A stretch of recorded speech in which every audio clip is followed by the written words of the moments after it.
Assalamualaikum warahmatullahi wabarakatuh. Apa kabar? Semoga semuanya dalam keadaan baik dan menyenangkan. Bertemu lagi dengan pelajaran sosiologi, masih bersama Ibu Hidayatun Rizky ya. Untuk hari ini kita masih dengan materi bab yang sama, yaitu tentang perubahan sosial. Pada pertemuan sebelumnya, kalian sudah mempelajari definisi perubahan sosial dan ciri-ciri perubahan sosial. Untuk hari ini, kalian akan mempelajari bentuk-bentuk atau jenis-jenis dari perubahan sosial. Oke, sebelum kita lanjut ke materi, adapun kompetensi dasar yang akan kalian capai dalam pembelajaran hari ini adalah memahami berbagai jenis dan faktor-faktor penyebab serta dampak dari perubahan sosial. Untuk indikator pembelajaran hari ini, kalian mampu memahami jenis-jenis dan bentuk-bentuk dari perubahan sosial tersebut. Oke, kita masuki pelajaran hari ini tentang bentuk-bentuk atau jenis-jenis perubahan sosial. Nah, untuk jenis ini ada 5 jenis perubahan sosial. Baiklah, kita mulai saja. Yang pertama ada perubahan sosial berdasarkan prosesnya terbagi menjadi 2, yaitu perubahan yang direncanakan dan perubahan yang tidak direncanakan. Nah, Ibu kira dari kata tersebut kalian juga akan bisa memahami seperti apa sih perubahan yang direncanakan dan perubahan yang tidak direncanakan. Oke, kita saksikan gambar berikut. Dari gambar tersebut jelas terlihat bahwa perubahan yang direncanakan itu membutuhkan perencanaan, waktu, biaya, dan seterusnya. Sehingga benar-benar terlihat bahwa perubahan itu memang direncanakan atau dikehendaki. Pada gambar yang kedua tadi, itu merupakan perubahan yang tidak direncanakan. Berarti di luar kehendak dan di luar kendali manusia. Dan terkadang perubahan yang tidak direncanakan itu membawa dampak yang masyarakatnya terkadang masih belum siap. Oke, yang kedua, perubahan sosial berdasarkan tingkat pengaruhnya terhadap masyarakat. Jadi, apakah pengaruhnya tersebut berdampak kepada masyarakat? Terbagi menjadi 2, yakni perubahan kecil dan perubahan besar. Nah, jadi ada 2 kata kunci, kecil dan besar. Kecil berarti perubahan tersebut memberikan dampak yang kecil atau hanya sebagian kecil masyarakat yang merasakannya atau yang terdampak.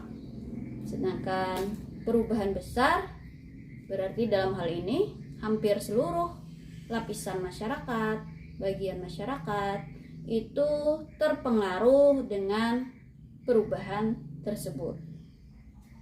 Lanjut, yang ketiga, perubahan berdasarkan sifat perubahannya. Itu terbagi 2, perubahan struktural dan perubahan proses. Jadi yang struktural ini menyangkut perubahan tersebut mampu menciptakan dan menghasilkan perubahan pada hubungan sosial yang terorganisasi dalam lembaga kemasyarakatan.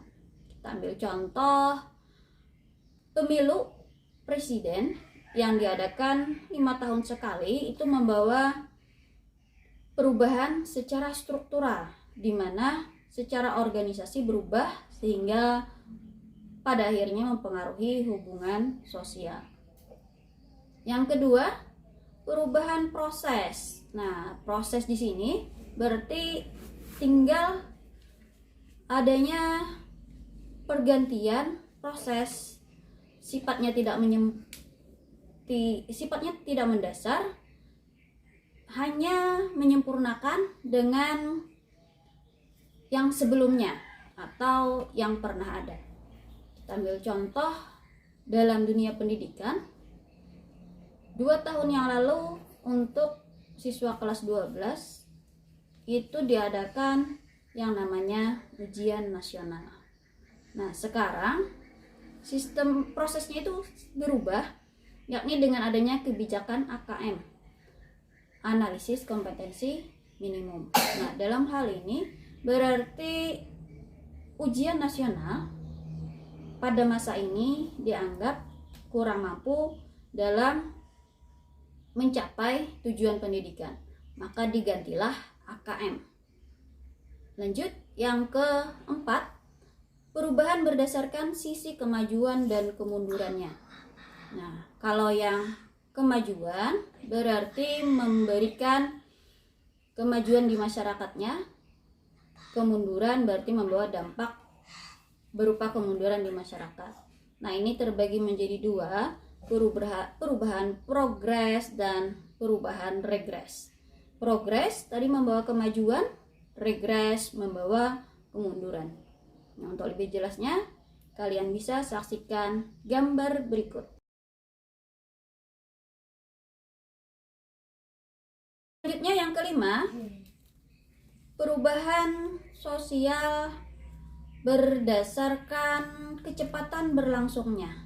Jadi ini dilihat dari jangka waktunya, lama atau tidaknya perubahan itu terjadi. Jadi ini terbagi menjadi 2, perubahan lambat dan cepat.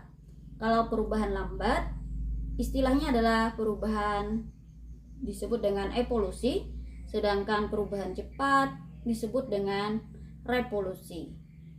Nah, di mana sih beda keduanya ini? Nah, kalian bisa saksikan gambar berikut. Nah, dari gambar tersebut jelas terlihat kalau perubahan yang lambat atau evolusi itu terjadi secara bertahap dan terjadi dengan sendirinya, biasanya tanpa perencanaan. Perubahan terjadi karena usaha-usaha masyarakat untuk menyesuaikan diri dengan keperluan atau keadaan pada saat itu. Kita ambil contoh mata pencaharian pada awalnya itu adalah dengan berburu dan meramu. Nah, seiring dengan kebutuhan manusia, maka ada pertanian, perkebunan, dan sampai sekarang mata pencaharian itu berevolusi. Berikutnya, kalau yang revolusi tadi adalah contoh pada gambar tentang revolusi industri, di mana revolusi industri tersebut memberikan dampak atau pengaruh pada sendi-sendi kehidupan, misalnya tentang hubungan sosial, hubungan keluarga, dan seterusnya. Baik, dari 5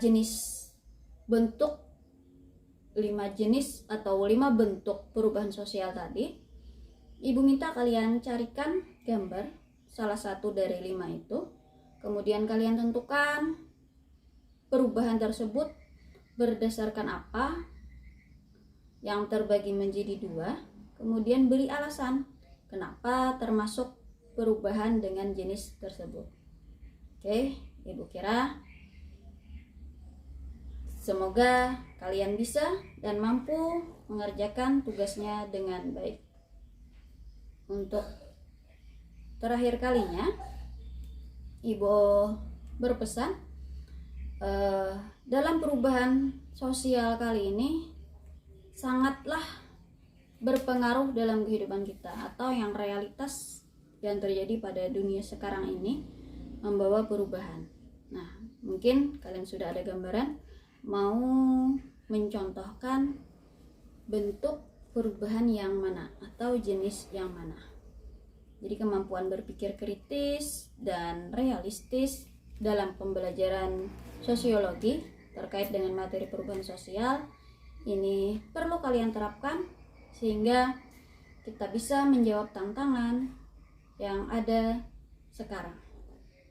Baiklah, Ibu akhiri.